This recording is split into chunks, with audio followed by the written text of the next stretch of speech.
அதோட நேற்று ஒரு நிகழ்ச்சியில் முதலமைச்சர் அவர் கலந்துக்கிட்டாங்க. அந்த நிகழ்ச்சியில் மாணவிகள் அணிந்திருந்த துப்பட்டாவை கழட்டி வச்சுட்டு தான் அந்த நிகழ்ச்சியில் பங்கு பெற வேண்டும் என்று ஒரு ஆணை பிறப்பித்து, அந்த ஆணைக்கு இணங்க கருப்பு துப்பட்டா அணிஞ்சிங்கெல்லாம் அதை வெளியில் வச்சுட்டு தான் அந்த நிகழ்ச்சியில் பங்கு பெற்றாங்க. இன்றைக்கு இருக்கின்ற முதலமைச்சர் ஸ்டாலின் அவர்கள் கருப்பை கண்டால் ஏன் இவ்வளோ அச்சப்படுகிறார், ஏன் இவ்வளோ அதிர்ச்சிக்கு உள்ளாகிறார்? ஆக அந்த கருப்பு துப்பட்டாவை மேலே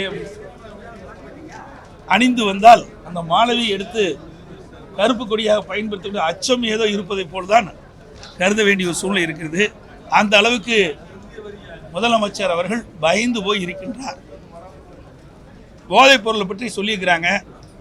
நான் ஏற்கனவே ஒவ்வொரு முறையும் இதே இடத்தில் கடந்த 3 ஆண்டுகளாக தொடர்ந்து ஊடகத்தின் வாயிலாக, பத்திரிகையின் வாயிலாக வலியுறுத்தி வருகிறேன். தமிழகத்தில் போதைப் பொருள் அதிகரித்து வருகிறது, போதை நடமாட்டம் அதிகரிக்கிறது. இன்றைக்கு கிராமத்திலிருந்து நகரம் வரை அனைத்து இடங்களிலும் தங்குதடையின்றி கஞ்சா மற்ற போதைப் பொருட்கள் விற்பனை ஜரூராக நடைபெறுகிறது.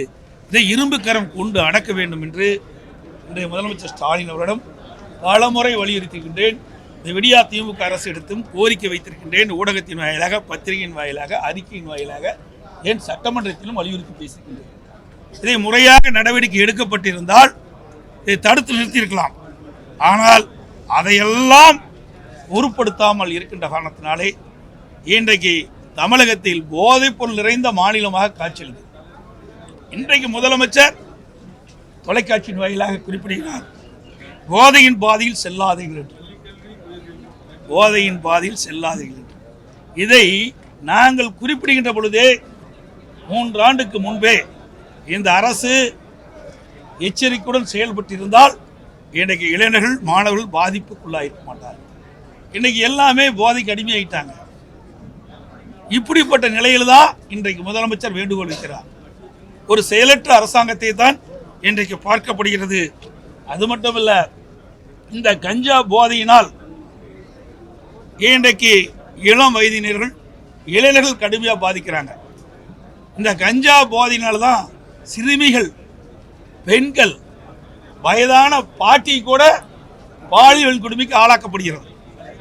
இந்த ஆட்சியில் தான் சிறுமி முதல் பாட்டி வரை பாலியல் வன்கொடுமைக்கு ஆளாகின்ற ஒரு மாநிலமாக தமிழ்நாடு விளங்குகிறது. இது மிக மிக கேவலமானது, வெட்கக்கேடானது என்பதை நேரத்தில் பதிவு செய்ய விரும்புகின்றேன்.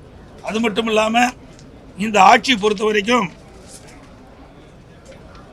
இந்த மேதக ஆளுநர் என்பது இன்றைக்கு மாறி போய் இன்றைக்கு சபாநாயகர் உரையாக மாறிடுது.